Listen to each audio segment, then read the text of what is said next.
Um, All right. Yes. Hi, Mara. Hi, I want to ask a question. I do not have a study Bible, and I Okay. wondered if there's one that you recommend. Oh, there's really lots of great ones, Mm. Mara. To me, the translation is probably more important, which is depending on what kind of text you're looking for. I you're not going to mess up in a Bible bookstore or in Amazon. I use all kinds of translations. Does anybody have one that they would like to um, offer tomorrow or offer as an I get asked this question. Marita and I use the same one, and at least I think we do because I've paid enough attention to her comments and mine that I think Marita and I both use the same one. Yeah, Hebrew, I, Greek, New American somehow, Standard Word Study. Yes. Yeah, somehow I thought Marita's was too sophisticated for me. I No? bet you would be fine, but actually, one of the but ones that go ahead. the other one that's my favorite, it's called a parallel. Um, and what it is you get two versions in one on the same page. And I like it because I like the message. It's paraphrased. Brock uses that one a lot of times in worship, just it puts it in everyday language. And one of my favorite Bibles that I have, I don't get to use it anymore because my dog ate my Bible. Seriously, my dog ate my Bible. I came home one day and my dog had chewed my Bible. But the page, like where there's two columns on a page, one column is the NIV and the other column is the message. And so I can read it one way and get, a little more technical literal translation, but I like that the message is right there paraphrased next to it. So if something's confusing, I get it in just everyday terms. Or if I'm in the Old Testament and maybe it's a lot of judgment or prophecy and I'm not really sure, um, that's a real quick, easy way. It's real easy and fast to read it out of the message because it's just going to be everyday language. But then you've got two in one. So it's a Mm. bargain. Does it also have the the study tips or explanations? You can get any kind of Bible you want. Yeah, yeah, you Um, can. Yeah, any where kind do of you study. live? She's in Connecticut. No, she's in uh, Massachusetts. at the Cape. Yeah, yeah. So, if you've got a Christian bookstore or a Mardell, I'd just go in and just sit down and lay them out and look at them. Just spend some time just spreading them out and see what you like. But the parallel is really nice to have two versions in one because if something doesn't feel right, or you've got two different ways to read it. Thank you. Okay.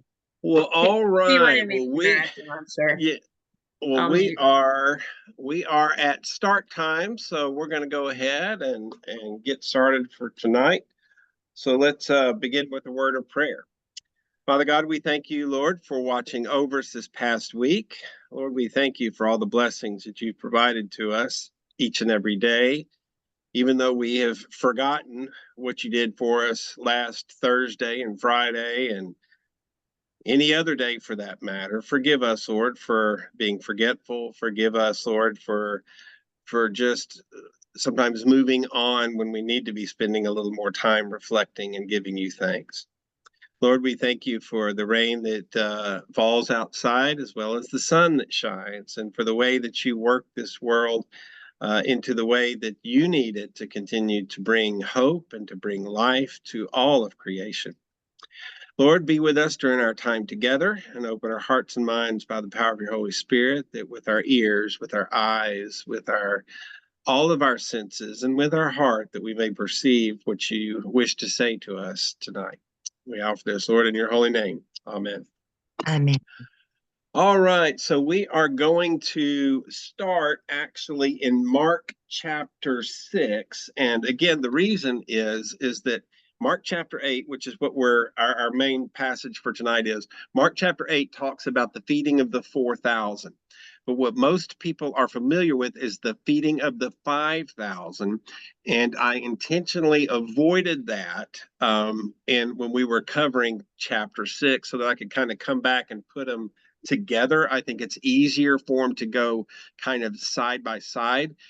And so if you don't mind, look at Mark chapter 6.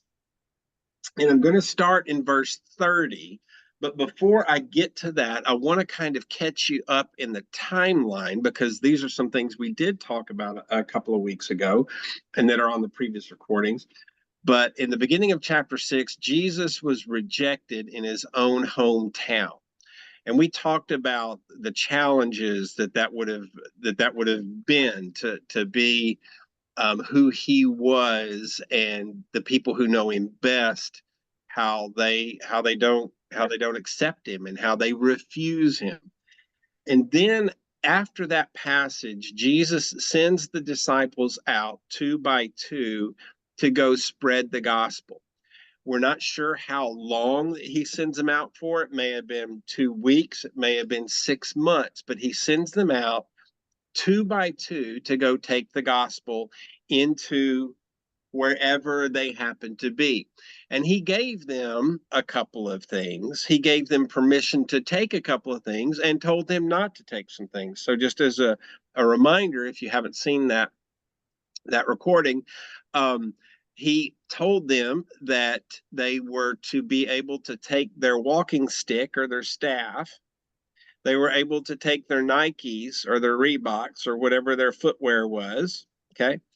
And they were going to have the power to do things. And specifically what it talks about is to exorcise demons, but he's going to give them authority to do things. They are not to take any money. They are not to take any food. And that's what's important about tonight, not to take any food. And that when they go into a town, they are to preach the gospel until they find a place where they are accepted and they find a family or a home that will put them up, that will let them stay there. And when they find that place, to stay in that place. So if a poor family allows you to come into their home and they offer to put you up and give you a place to sleep and give you something to eat, that if you find a better place next week, Jesus doesn't want them to take the better place because he doesn't want to offend those first people who took that chance and took that risk. He wants them to stay where they are. So they are to really rely upon God to provide for everything in their journey. Now, after they come back from that, then what we're told in scripture is we're not told anything negative. We're not told that they were refused at any town. We're not told that they were refused at any house. And in fact, they have great stories of God's power working through them. And so what Jesus does is after they come back after this journey, and remember it's 2 by 2. And one of the curious things about that 2 by 2, and one of the things that Amy Jill Levine talks about, is she says, think about the relationships that are formed with those 2 people who are out there basically camping, until they find a house. And they're out there for some length of time building that relationship. Think about the one who was paired with Judas Iscariot. And think about what that individual's feelings must have been when Judas betrays Jesus. And then everything that happens afterwards. And think about how difficult it would be for that disciple. Did he see warning signs? Were there issues that he was concerned about, but said, oh no, he's the treasurer, or he's one of God, or Jesus would have figured this out? But can you imagine all the second guessing and playing back in your mind from 3 years ago, living with that person on the road to, I really think that's a powerful thought to kind of consider. And after they get back, They want to tell Jesus about their story, about what they experienced. Um, and they want to share with each other their experiences. And so that's where I want to pick up, because in chapter 6, we get kind of a side story. It's about John the Baptist, but we're going to start in verse 30. So this is after the disciples come back from their journey. And so, chapter 6, verse 30, the apostles gathered around Jesus and they told him all that they had done and taught. And he said to them, "Come away to a deserted place all by yourselves and rest for a while." That would be a natural thing. He's going to take them aside. Let's process. Let's talk. Let's rest. It's been a tough road journey that you guys have had. But for many were coming and going, and they had no leisure even to eat. So verse 32. Then they went away in the boat to a deserted place by themselves. Now many saw them coming and going and recognized them. And they hurried there on foot from the towns and arrived ahead of them, because the Sea of Galilee is not like an ocean, it's like a lake.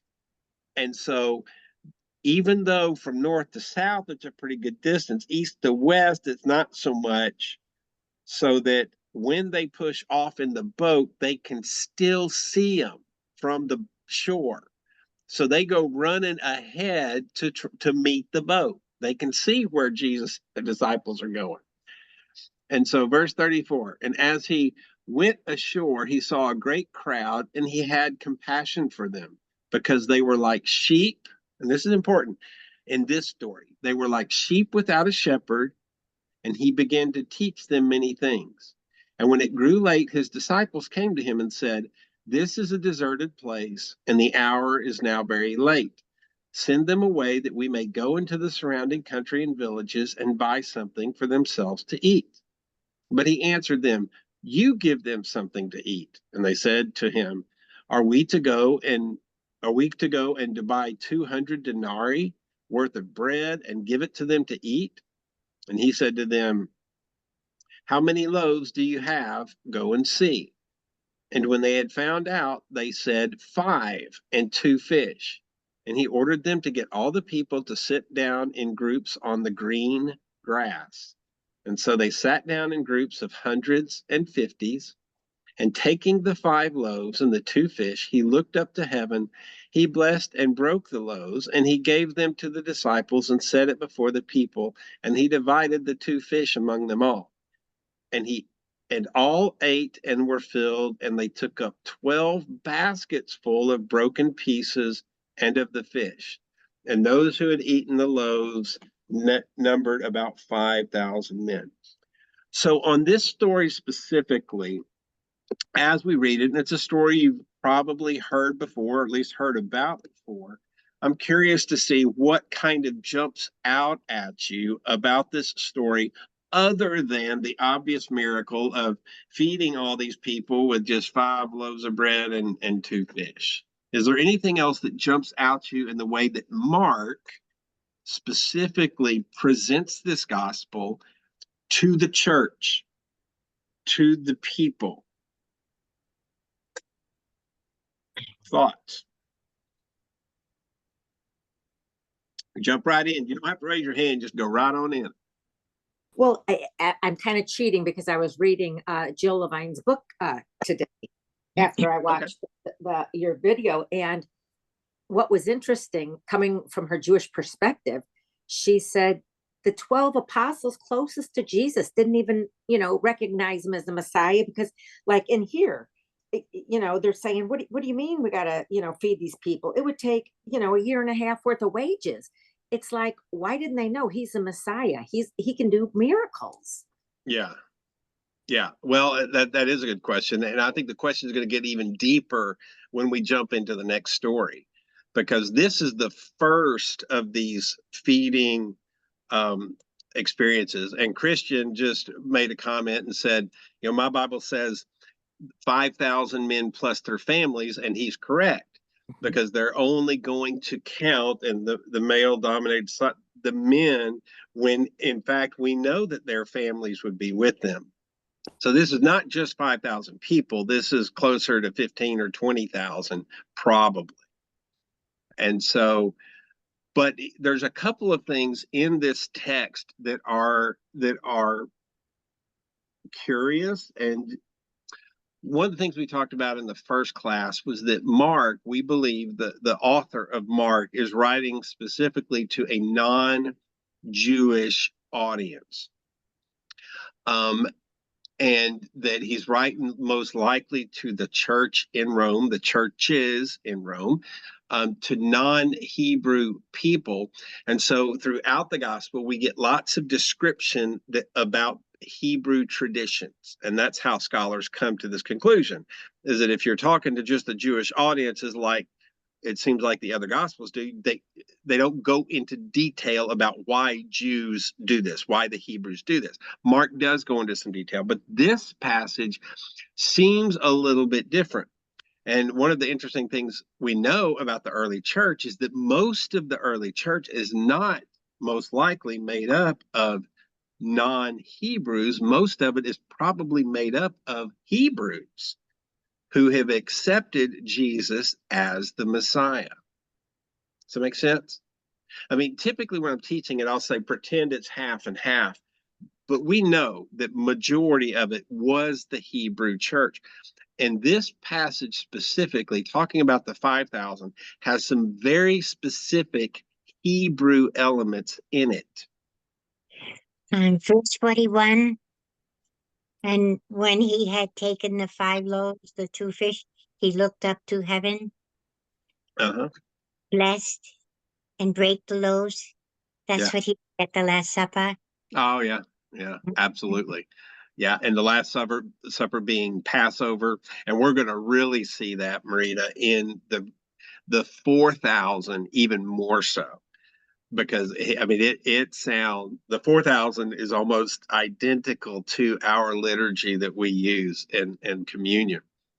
And so, but a couple of the Hebrew elements in here, the sheep without a shepherd, that's a very Hebrew thing. You know, King David is kind of looked at as being the original shepherd, but we know that Moses was a shepherd, for instance. We know that Jesus is often called the Good Shepherd, and that's out of those Jewish roots. But that version or that image of the shepherd is also very, very plentiful in non-Hebrew texts as well.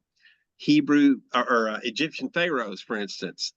If you look at pictures and their death masks, they've always got a shepherd's crook with them, and it is because much of the ancient world looked at as the shepherd as being one who had responsibility for the people. But in this text, with Jesus talking about the sheep without a shepherd, him having compassion for them, him sitting down on the green grass. Most scholars are saying this is a very Hebrew thing because we have these fish, we have these loaves, and how much do they have left over? 12 baskets. 12 baskets being a reference to the 12 tribes, and the 12 tribes representing the Hebrew nation, not the Gentile nation. And I'm saying Gentile being the non-Hebrew. That would be any non-Hebrew is a Gentile, whether you're Greek or Roman or American or Arkansan. You're all, you're Gentiles. And so from Jesus' perspective, and from this passage perspective, the 12 is almost definitely a reference to the Hebrew nation. Okay? Mm-hmm. So at this point in time in the gospel, we have the disciples who were sent out 2 by 2 without food, and they were provided for. We get to the feeding of the 5,000, and in that story, they're gathered together with all these people, these 20,000 people, and they're hungry. They have no food, basically. Of course, 5 fish and 5 loaves and 2 fish, or I mean, basically that's no food, for that many people. And yet everybody is provided for. So now let's jump on over to chapter 8. And let's look at the feeding of the 4,000. These are two different instances. Matthew has both stories as well. Two different instances, not one and the same. The 4,000, I think, is probably overlooked just because it's not as many as 5, but it's in there just as well. So let's take a look at the feeding of the 4,000, beginning in chapter 8, verse 1. In those days, there was again a great crowd without anything to eat. And he called his disciples and said to them, I have compassion for the crowd, because they have been with me now for 3 days and have had nothing to eat. If I send them away hungry to their homes, they will faint on the way, and some of them will have come from a great distance. And his disciples replied, Can anyone, or how can one feed these people with bread here in the desert? And he asked them, How many loaves do you have? And they said, 7. And then he ordered the crowd to sit down on the ground. And he took the 7 loaves, and after giving thanks, he broke them, and he gave them to his disciples to distribute. And they distributed them to the crowd. And they also had a few small fish. And after blessing them, he ordered that those too should be distributed. And they ate and were filled. And they took up the broken pieces left over, 7 baskets full. Now there were about 4,000 people. And he sent them away and immediately got into the boat with his disciples and went to the district of Dalmanatha. Okay, so feeding of the 4,000, and we had just read the feeding of the 5,000. Was there anything in the 4,000 that you see that that jumps out that might be different or might be similar, for that matter, or something that spoke to you? Well, he blessed and brake and gave again to his disciples the 7. Mhm. So Yeah, that's very much like our Eucharist, our and Holy Communion. they were leftovers again. Leftover, yep, There's leftovers. yep. Of different numbers of leftovers. Hmm. Okay. And Yes. so are there differences in this story, whether it be different descriptions? Are there things or points in this story which may jump out at you as being different than the first one? Well, this We, group of people had followed him for 3 days, oh, okay. whereas the first group was just running along the shore because they spotted him. Okay. All right. And so 3 days would be a reference to the magical number of 3, maybe in the Bible. The Holy Trinity. It could be the Holy Trinity. Sure. Christ arose after 3 days.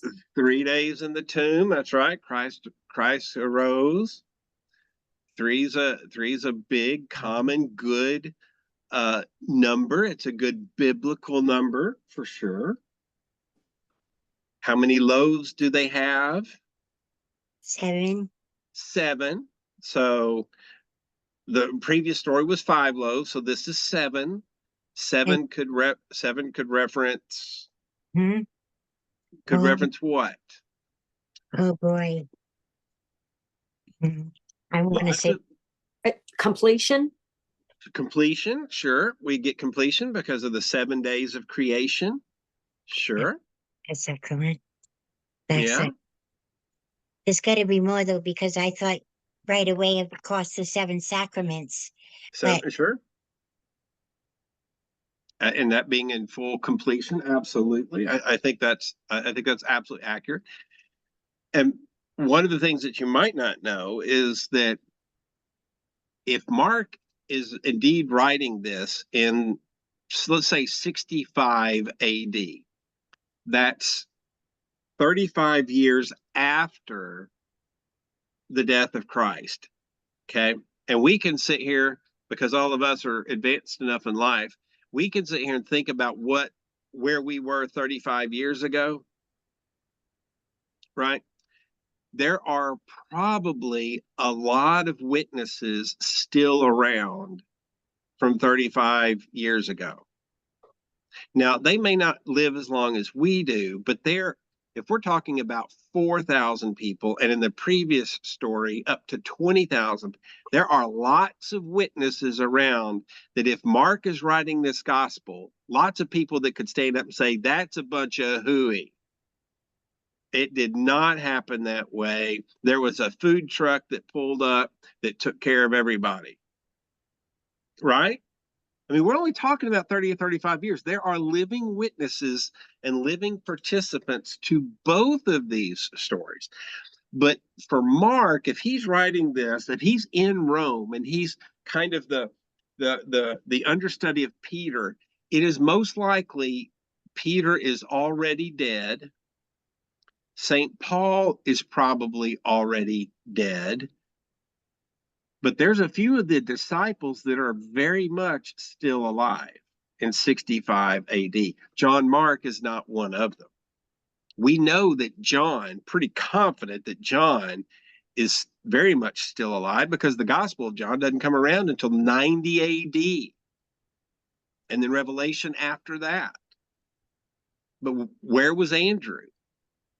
We don't have a record of Andrew's death. We have a record of others, but we don't have a record of Bartholomew's death. And so there are not only living witnesses, but there are living leaders of the church still around. And so if Mark is writing this to those churches in Rome, who are from, of course, all over, they're going to be somewhat educated, right? They're going to speak. I mean, what languages would Mark speak and be able to write in? Hebrew, Greek, Armenian, probably Aramaic, Aramaic, which would be the three languages most likely that Jesus spoke and wrote. And so with the Roman Empire, of course, coming up out of the Greek Empire, if Mark is writing this to those Romans who have serious Greek background, there are 7 great cities of ancient Greece. Okay, I don't know that, but they knew that, and everybody in the church knew that. There are 7 great cities of ancient Greece. And typically in the Bible, when it says Gentile, what they're saying is non-Greek, but we know it means anybody that's not Hebrew. So if Mark is writing this to the Greeks and there are 7 basketfuls left over, what scholars say is that this feeding of the 4,000 is a direct reference to not Jesus taking care of the Hebrew nation of 12, but now Jesus taking care of all of everybody else. Does that make sense? Mm-hmm. Very much. And so we have parallel miracles because specifically Jesus does one for the Hebrew nation first. And we talked about this last week, remember? Because a woman came up and said, please heal my daughter. And Jesus says, you know what? I got to take care of the kids. I'm not taking care of the dogs. And she says, yeah, but even the dogs get to eat what the kids, throw under the table. And we talked about that as being a reference that the children that Jesus is talking about is the Hebrew nation that Jesus is sent to first. But then still there is enough to go around for everybody else. And so is this being the placement in the Gospel of Mark, what we look to saying this is a second miracle that Jesus performs that is specifically designed to help illustrate the capture or the inclusion of everybody else that does not fit into that 12. And those references to 7, completion, perfection, finished, that's what that's about. Does that make sense? Yeah. Yes. And so scholars that are very, very smart, they can go back and between the two stories, they can pick out very intently all of the Greek references in chapter 8, all of the Hebrew references in chapter 6 to prove that these are specifically almost to two different, it's not to two different audiences, but that Jesus's miracle was indeed to two different groups of people intentionally. Those in God's promise and those who were on the outside that Jesus is now including. Of course, the disciples don't get any of this yet, as we're about to see in verse in verse 11. The Pharisees came and they began to argue with him, asking for a sign from heaven to test him. And he sighed deeply from his spirit and said, "Why does this generation ask for a sign? Truly, I tell you, no sign will be given to this generation." And he left them, getting into the boat again. He went across the other side. And so here comes the delegation of what we might say are bad guys or people who are trying to trap Jesus. But even if they're not, they're people with an agenda. They have a specific agenda coming to Jesus. Okay. They request a sign. My guess is that one or two of those people were either at the feeding of the 4,000 or the feeding of the 5,000. Or if they weren't there, that they at least had contact with somebody. In fact, they've probably seen, as we had already seen in previous chapters, where he healed a deaf man, and he raised the woman, the Syrophoenician daughters. She was sick, and he cured her without even going to her. There's been multiple miracles. There's been multiple signs. And so these folks come to Jesus with, even if we don't want to call it out as being evil intent, because we know how the story is going to go. We know that they're going to trap Jesus. We know that Jesus is going to lose his life because of this, or because of the accusations. Is there anything that he would do that would convert any of them? Probably That would not. fix it? And I probably should have, but today I was joking.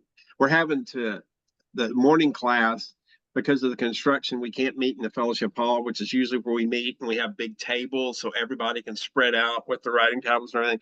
But because of the construction, we've moved into the sanctuary so that I can use the microphone so that we can kind of overcome some of those issues.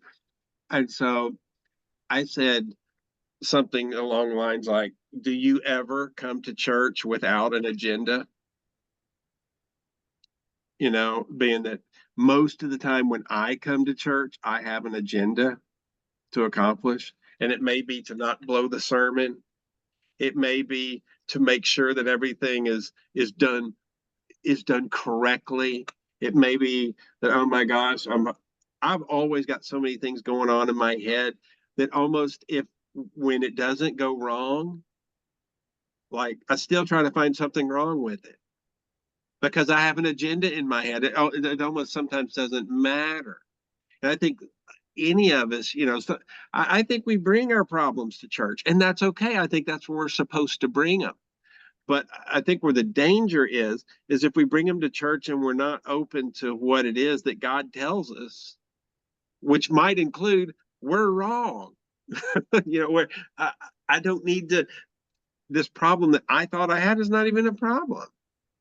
It's not an issue. I'm the problem because I'm trying to create something that actually isn't there. And I think in this specific passage, rather than just kind of throw it away and blame this on people who are trying to get Jesus, I think there's a lot to it.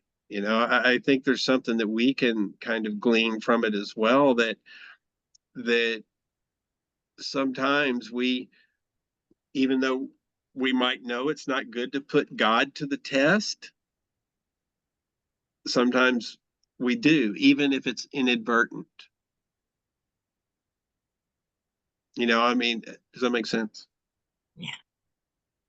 I mean, and I'm not saying that this is some kind of certainty, but this passage is typically it's something we blow over. And I don't think it's something that needs to be blown over because these folks had a job. And it is just as possible that St. Paul, he was a Pharisee and remains a Pharisee. St. Paul could have been one of these people. Mhm. But for sure, St. Paul knows some of these people. And maybe he just got in a different assignment, you know, and got sent somewhere else. And so, but what if a St. Paul was in this group? I mean, what would we still be, you know, throwing rocks and saying, "Oh, look at how bad you are," or would we be trying to find a way to justify why it is important that St. Paul was there? And are there other people coming up in the story later on that might be important? Zacchaeus, you know, or Nicodemus, or are there people that are out there that are in our story that could be part of this that we don't know? All we hear is just a group, and is the whole group bad? Maybe so. But the request is to test. That's the way we view it, is to test Jesus. And Jesus says, here they come looking for a miracle, and they've been happening every day. If I do one more miracle, is it going to change anything? No, it's not going to change a thing because their hearts are hardened. They already have their mind set. There is no point in doing anything. Of course, we had that same thing when he was in Nazareth in his hometown, right? Because the people couldn't believe that this is the carpenter's son. This is not the carpenter's. This is Mary's son, and isn't he the brother of, you know, Jack and Mary and James and I think Judas? sometimes we just aren't ready, willing, or expecting miracle or the presence of God. And I look at it and Okay. I think that, you know, because if we keep reading through these verses 15, 17, 18, 19, 20, Yeah, and it but we're gets not there yet. I understand, but we all read ahead and you've given us lots of time to read ahead while you're talking through it. He's talking about, you know, this sign, this sign, this sign. I'm sorry, my dog has started to talk in the background. That exasperation. I need a sign, we need a sign. Whether they're the bad guys or they're just doing their job, I think that it's human nature that it's so easy for us to doubt. He's done all these things, everybody's seen it. What Yeah. other sign do you need? And yet, we're the same way. We Oh, forget what sure. God God did for us yesterday. We forget how God, you know, saved us from some terrible mistake 30 years ago. We forget how God provided the miracle of something, you know, when we were 19 years old and we thought it was the worst day, the worst week, month, whatever. And it was, you know, I think we're all, you know, we've probably all lived long enough. That's my dog, y'all. I'm so sorry. She sings when she's bored. Uh, we've all probably lived enough to recognize one choice anywhere in life could have changed our whole outcome. Any one of us could be one decision away from a total disaster or a spiral of a totally different outcome.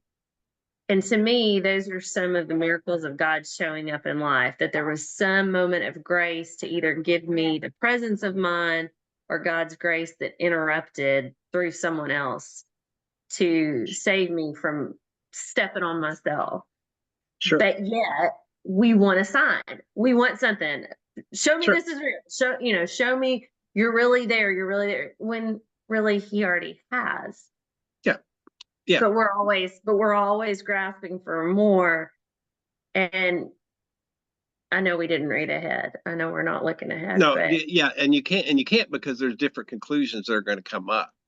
But I think but on verse 21, but not that I'm reading ahead. yeah, we're not gonna That get there yet. exasperated heart. Well, I'm actually have to drive to church, so I have to say this while I can. Um, I hear that pleading of Jesus saying, oh, "Come on, guys, come on, I'm right here." Because to me, that's the same heart of Christ on the cross. Here I am. Here I am. I'm showing you. I'm showing you. I love you. I'm showing you. I'm there. I'm showing you how much I'm willing to go for you. But what confuses me, being brought up Baptist, we were taught, you have to win people to Christ, and you have to be a salesman, and you have to convince people. But then as I've matured in my faith and grown deeper, I've learned that no, we can do all the greatest salesmanship in the world, but God decides that he comes to each person. And until comes into their heart, no matter what we say, is not going to convince them. It's kind of like, I believe, I witness miracles all the time, but yet my husband and daughter don't believe. And so I just think, okay, well, God's got this, and he hasn't come into their heart yet. Am I misunderstanding that though? Is that not? No, I think you're exactly right. The more doubt, for instance, and that was Kim mentioned that earlier. Doubt is part of faith. I mean, if we don't have faith, then we're not going to have doubt either, because we're going to have certainty. If for those that don't believe, they don't doubt it; they just completely shut it off. Right. And I think that it's not only completely natural to have doubt, it's completely natural to me, and I think a good thing to be able to bring our doubt to the Lord. Mm-hmm. But I think that this is taking it a little step further, in that if we've got our minds already made up, then we're not acting out of faith. We're getting justification for we're looking for justification for a decision we've already made. No matter what Jesus would say, no matter what God says, it's kind of like going to. I mean, one of the things in premarital counseling 101 that they drill into us is that most couples that come for, I shouldn't say premarital, but most people that come for marital counseling already have their decision made up. They're just looking for somebody to give them permission. And I think that, when we already have our decision made, and we're coming to the Lord and asking the Lord to bless that decision, it's not necessarily that is, I wouldn't want to say that that's wrong necessarily, except that if the decision's already being made, why do we need confirmation from anybody if we think we're that good at doing it? Part of coming to the Lord is being open to what the Lord says. Mm-hmm. And when we act out of faith, more often than not, at least my experience, is that the solutions that God reveals to me are not solutions that I would have ever come up with. They're so far out of my box and out of my language. They're solutions, but they're solutions that are way different than I could have ever expected. Sometimes those happen immediately. Sometimes they're much further down the road. But Pastor, how do you recognize them? Well, I don't know that you. I think time in prayer and spending time in scripture, a lot of times I'm receiving those confirmations or answers way after the fact, when I'm reading something completely what I would call to be unrelated, or if I'm praying about something or a situation that's unrelated, or counseling or working with somebody in another conversation, and then I'm like, oh my word, that goes back to this undefined moment in my life, or this what I perceived was an unanswered prayer, or something that I couldn't perceive. I really think that a big part of it is to be as open Mm-hmm. and vulnerable, exposed almost as we can be, to allow God the opportunity to be able to give us a new wineskin. I don't know that we're real capable in and of ourselves to be able to give ourselves, that the theory, there's a story where Jesus says, you don't put good wine into an old wineskin because the old wineskin will mess it up. You want to put the good wine into a brand new one, so that you keep that integrity of the wine. And I just don't know how capable I am as an individual to really create a brand new vessel. In my case, I think that God almost has to show me, here is your new vessel, and it looks very different than what you thought it was going to look like. And upon receiving that, then God is able to pour in the blessings into the different things. And I mean, certainly I can see this as a pastor, that every church that we go to, we have a preconceived idea of what success is going to look like. And no matter what our objectives may be, we have some measure to grade ourselves in regards to, am I doing a good job or not? I mean, all of us do. We want to know that we're doing a good job. And so how do you quantify those results in faith? And we just don't know. We have to sort of kind of go into it with as clean of a slate as we can possibly have, because whatever I used to measure myself on, or whatever I used to grade myself on, or what I used to think was important may not be important here. And it's not because I was wrong last time. It's just that this is a new wineskin. And so I think that, in this case with the Pharisees, asking for a sign, asking for a miracle, they're basically asking for a magic trick, as if Jesus does one more magic trick. And they've probably seen one before by Jesus, that if one more magic trick would convince them, that that's actually not going to do it. And so let's jump on into verse 14, and let's continue and see how this will kind of finish out. Now the disciples had forgotten to bring any bread, and they had only one loaf with them in the boat. And he cautioned them, saying, "Watch out, beware of the yeast of the Pharisees and the yeast of Herod."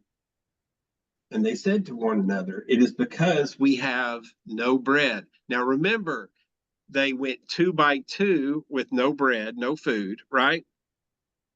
They saw the feeding of the 5,000. Not only did they see the feeding of the 5,000, they were there. They passed out the bread and the fish. They experienced it. They smelled it. They tasted it. They were every single part of it. They had to orchestrate it. They logistically had to figure out how to sit down all of that multitude of 20,000 some odd people into groups of 50s and 100s. So you would think, when they went out 2 by 2 with nothing to eat, and they were taken care of the whole time, then they go to the feeding of the 5,000 or the 20,000, and they have such an integral part of it, like they are a part of a miracle that's taking place. Like, I keep passing out the bread, and yet the basket still has bread in it. Like, how in the world do you get out of that? Or get over that? And then they have the feeding of the 4,000, which, I mean, by the time they get to the feeding of the 4,000, how could they at all be worried about whether there's enough food or not? And what's interesting is that in this passage, they're very careful, Mark is, to say that they had forgotten to bring food with them. They had forgotten. Well, I mean, that means that they left their lunch on the kitchen table. That's what that means. It doesn't mean that they intentionally left it because they knew that God would provide it. But they meant to bring it and they forgot, but one of them happens to have one loaf. And you'd think that through Two huge miracles, plus the sending out 2 by 2, and all that they experienced in those homes with those people. And they had no food with them. I mean, none. And yet here they go from place to place, and strangers are feeding them and caring for them. I would think that they would get it. But I think that this is the beauty of this story, is that Jesus, in verse 16, they said to one another, and they're talking about the reason that Jesus is talking about this yeast of the Pharisees and of Herod. They said, "It is because we have no bread that Jesus is saying this." And becoming aware of it, Jesus said to them, "Why are you talking about having no bread? Do you still not perceive or understand? Are your hearts hardened? Do you have eyes and fail to see?" In other words, were you not sent out 2 by 2? Were you not there feeding of the 20,000? Were you not there feeding of the 4,000? Did you not see all this happen? And this is great. He usually doesn't give us explanations of stuff, so I love this. This is great. Then he says, "Do you still not perceive and understand? Are your hearts hardened? Do you have eyes and fail to see? Do you have ears and fail to hear? And do you not remember?" So he's calling out, did you see it? Did you hear it? Did you think it? Did you feel it? Weren't you there? Weren't you a part of this miracle? Or of all these miracles? In verse 19, "When I broke the 5 loaves for the 5,000, how many basketfuls of broken pieces did you collect?" And they said to him, 12. "And the 7 for the 4,000, how many basketfuls of broken pieces did you collect?" And they said to him, 7.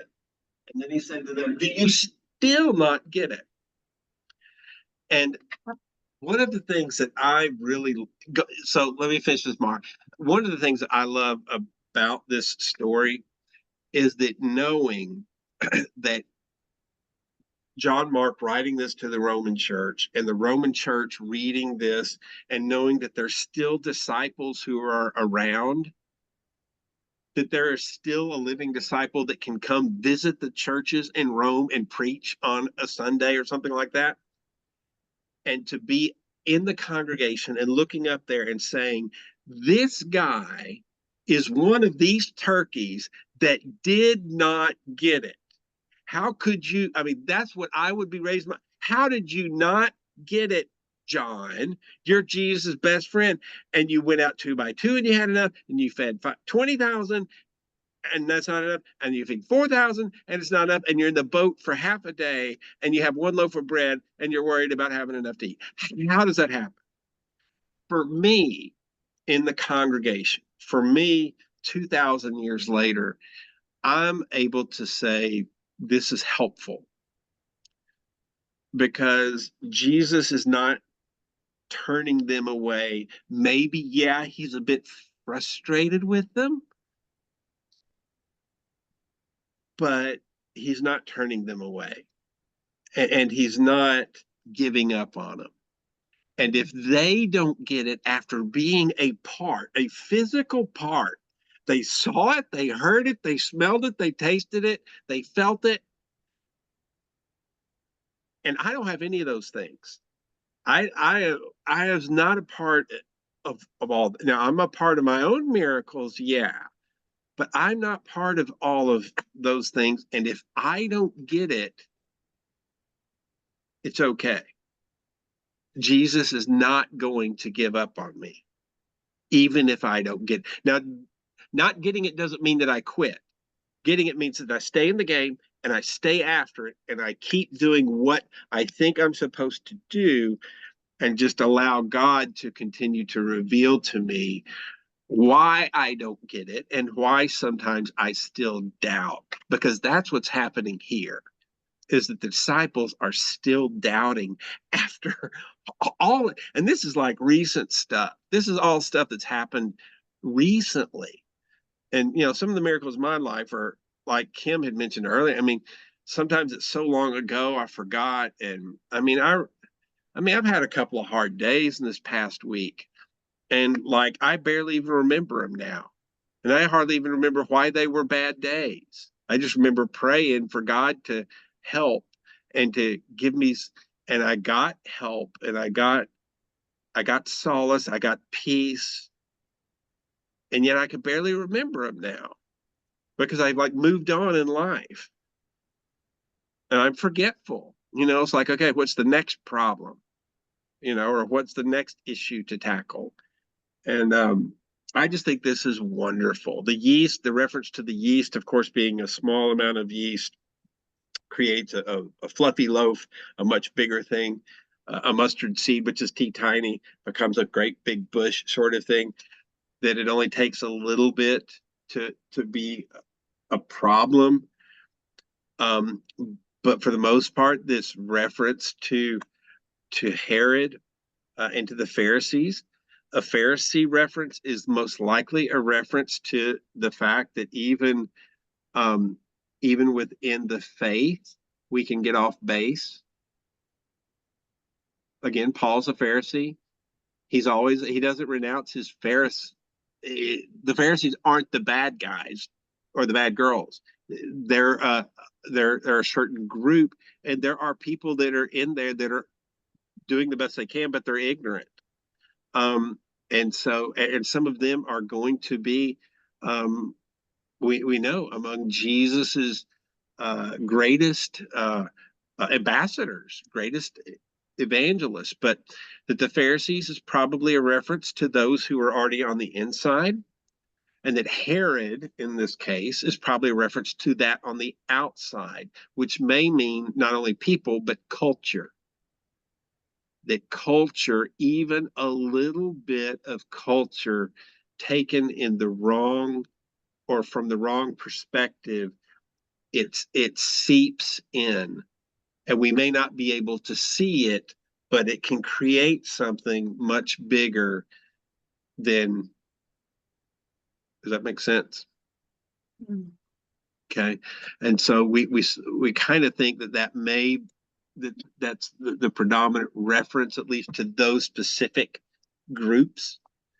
It's to be aware that anything that is ungodly can surface. Things that are ungodly can surface from any source, and we have to be aware of it, and just on the watch for it, so that we are not hurt, so that we're not harmed by things. And this is not saying that, okay, well, all of culture is bad, or all of television is bad, or all media is bad because of what it displays or what it. That's not. I don't take that viewpoint, and I know that there's probably a few folks that might, but I'm just not of that. I don't think that I'm supposed to be a survivalist and run off and live in a tent up in the Appalachians somewhere and isolate myself, and I just don't think that's the case.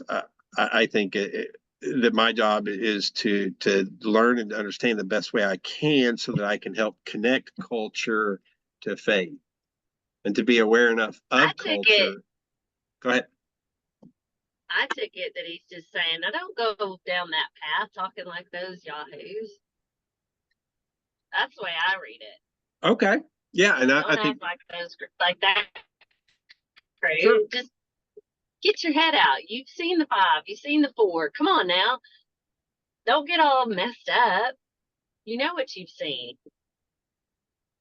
so. Maybe I'm taking that too simple, but No. I mean, because we don't know if that would imply that there's a little sarcasm almost. And that well, could be. he's talking to his pals, right? He is. He's talking to his pals. He's correcting them, and to me, if they're like, "Oh my gosh, we don't have any food," and he brings this up out of the blue, I mean, yeah, we can look at all these layers of Greek meaning and all the figurative language and symbolism, but in that moment, if he's talking to them, they're not thinking about the symbolism. They're going to be like, "Oh, bad guys. Oh, crazy people. Yeah, we don't need to act like that." To me, he's just saying, Okay. "Come on, dude, quit your stuff." Sure. I think that is absolutely valid. and in some ways saying the exact same thing, but just from a different perspective, rather than one of complete frustration, which is sort of the way that I'm reading it as, of one of, like I said, with your pals. Come on, you knuckleheads. I mean, weren't you there? Didn't you see it? I mean, what are you guys thinking? I mean, come on, get with the game. I see the teaching. I Yeah. see the teaching because Jesus uses Isaiah.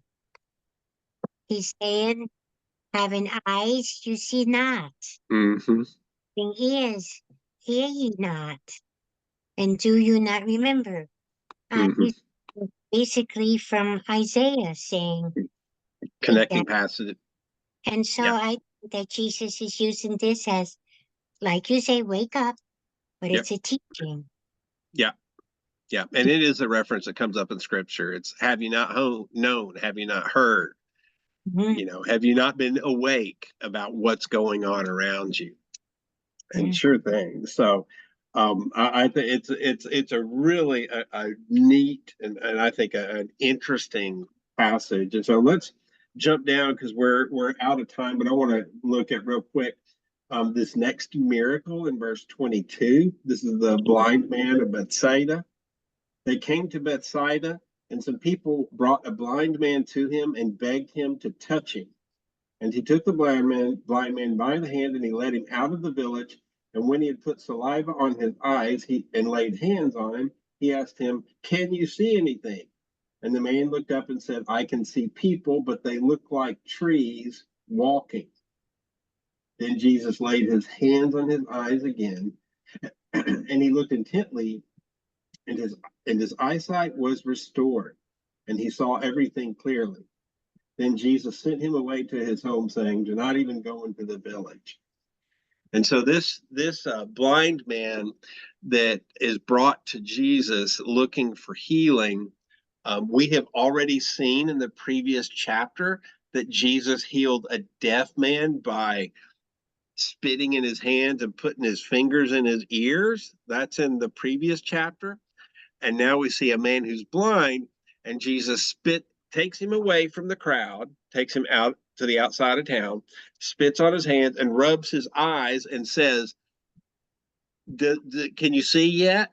Or something like that. Are you able to see? And the guy says, "Well, kind of, sort of."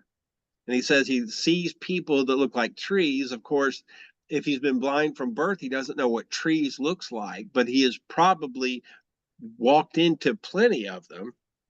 He says, "I see things moving. I'm assuming are people, but that's kind of what I imagine trees are, which is just a great big object in my way, that creates all kinds of problems."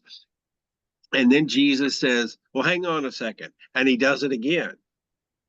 And he rubs the guy's eyes and he says, "Now can you see?" And the guy says, "Oh yeah, I can see now."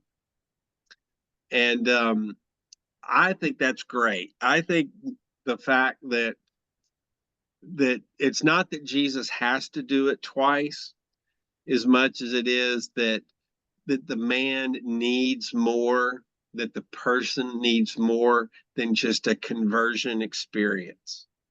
He needs more than just a one shot thing.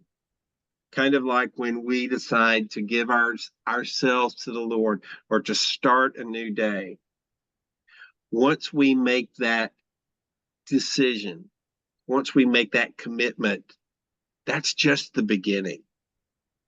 That gets us to a place to where we can begin to see something differently, but there's more to come with it.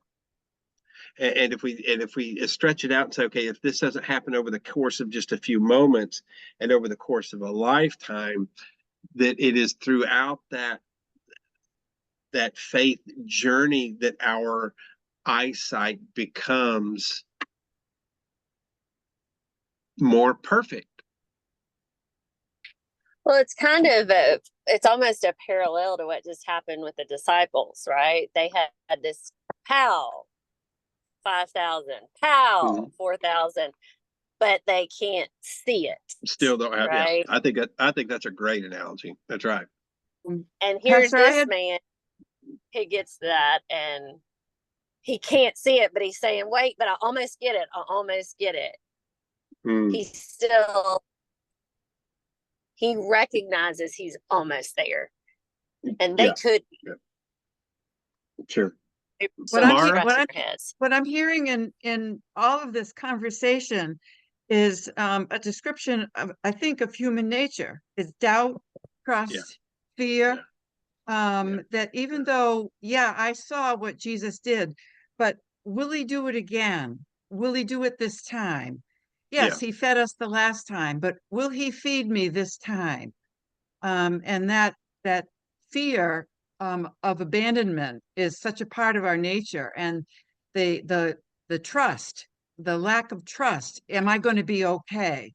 Is such a part of human nature that even though, Yeah. yes, I did see Jesus do that, I do believe I saw him do that, but will he do it again? Will he take care of me this Wow. time? I think that's very powerful, Mara. I'm spot on. Because I do. I think that's why maybe some of my prayers I'm begging the Lord to come through when in fact God is already coming through. I mean, did I not? Can I not remember? Can I not see? Was I not there? And I think you're right. Human nature. It's just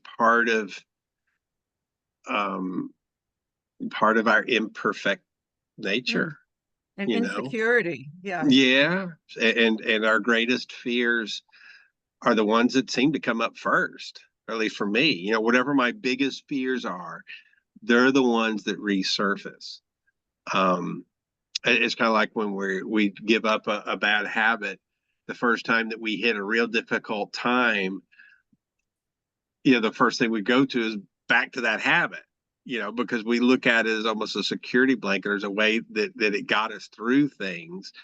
And that's what we learn in recovery programs is you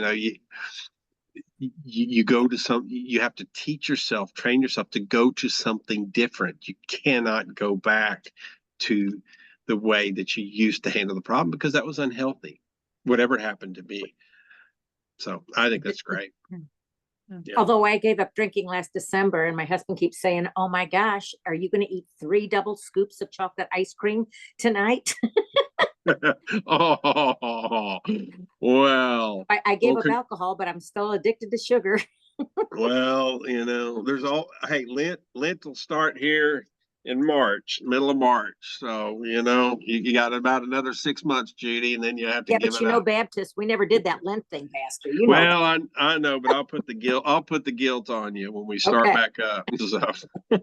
Well, do you think so? So I guess my question is, if people, who doubt or don't have that strong sense of faith, and they say, well, that's because God hasn't come to them in their heart yet. Could it be that the disciples he hadn't come to yet? It's possible, but I kind of think that when he calls the disciples, they sort of appear to drop everything and go. And having been someone who I didn't have to do that, but I kind of went through something similar. I know that I received the Lord. I know I didn't know what I was getting myself into. Okay. I look at that now and know that, but I know that was a transformation in my life. And so it's just that was the beginning. Would you say that's would you say when you felt called to be a leader, do you feel that was your aha moment with God? It was a pivotal moment. I don't know if I have one. I have several what I'd say aha moments where I felt and knew that God was moving in me, but not one that was going to say, okay, it's all downhill from here on out. It's that each step became a greater challenge almost. After I take the step, it's just I might have a better way to handle some of the challenges of the past, but the challenges in front of me are bigger. Mhm. Um, Well, and I if I do think that's how our faith is tested. Sure, yeah, and I think testing is one way to say it, but I kind of try to avoid that because Mhm. to me, that seems like it makes me feel like God's playing a game with me, Me when too. really, when really, what I think that it is, or from my perspective, it's that the only way. It's just like working out with weights. The only way I get stronger is to be able to handle what I'm working on, and then to add a little more to it. Now, in faith, I may not be intentionally adding something to my weight bar, but as soon as I can get things sort of handled, the next thing is going to be a little harder, but I get stronger because of it.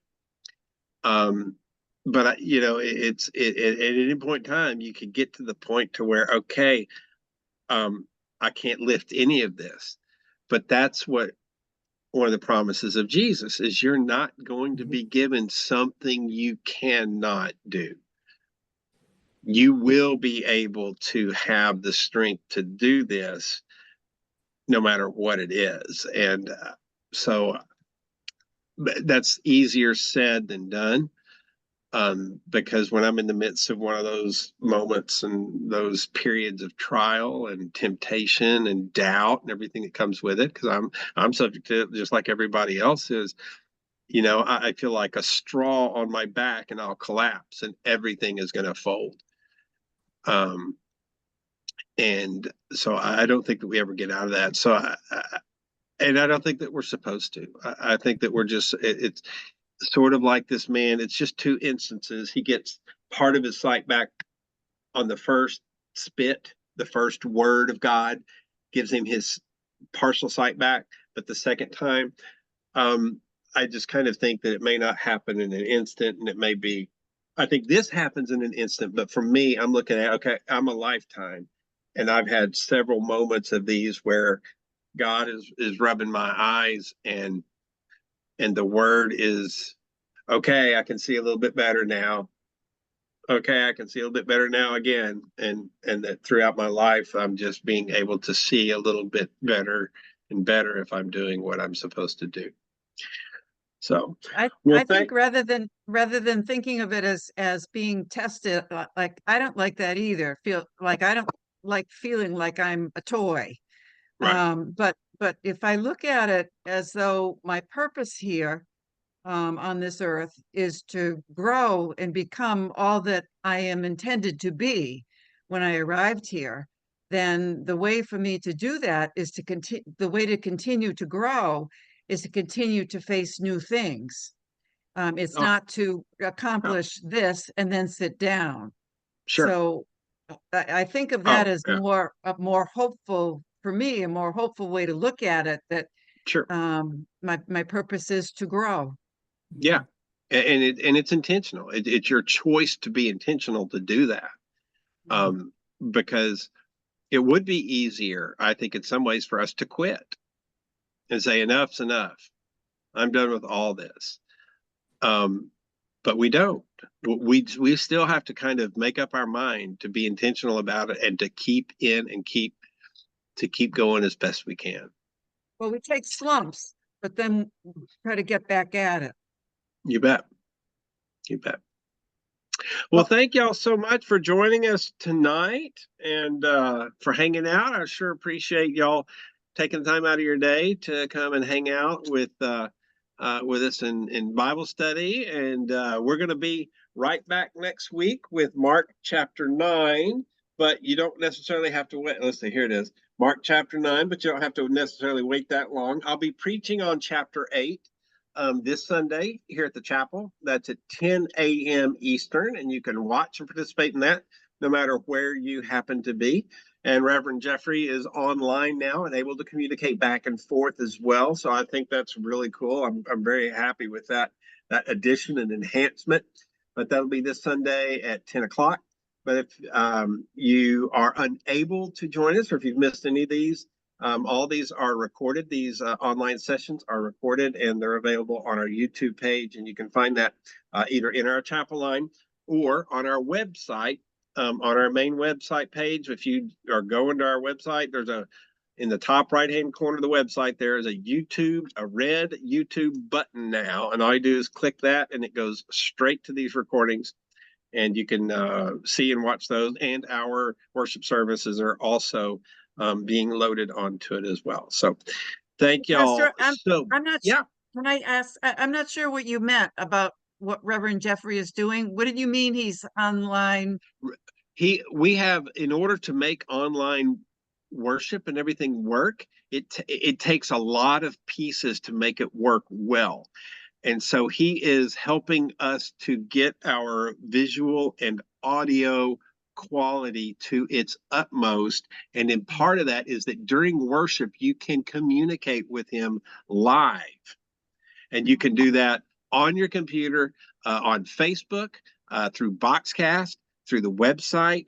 You can actually go in and you can type in questions. You can say hi. You can do whatever. And he is, because we have believe it or not, we actually have a fairly large and growing online community. But we have lots of folks that aren't down here. And so he is doing a lot of work. And we have Kelly Shroud, her better half. Her husband is doing some great work. He's up there in the control booth as well. But to make all that work, you'd be surprised about how many people it takes to work in camera and sound and computers and everything. And so Jeffrey is getting us all straight on that stuff, because he's one of the few that we have that expertise. To be honest, not many of us can do it. And so Kelly, thank you for all of us. Oh yeah. And it really, these last few weeks, I mean, the quality is absolutely exceptional, and just couldn't be more proud. Thank you again for joining us tonight. We'll be right back here next week, or join us in worship, and look forward to it. And as always, just stay safe, be healthy, and we'll see you next time. Thank you. Thank you so much.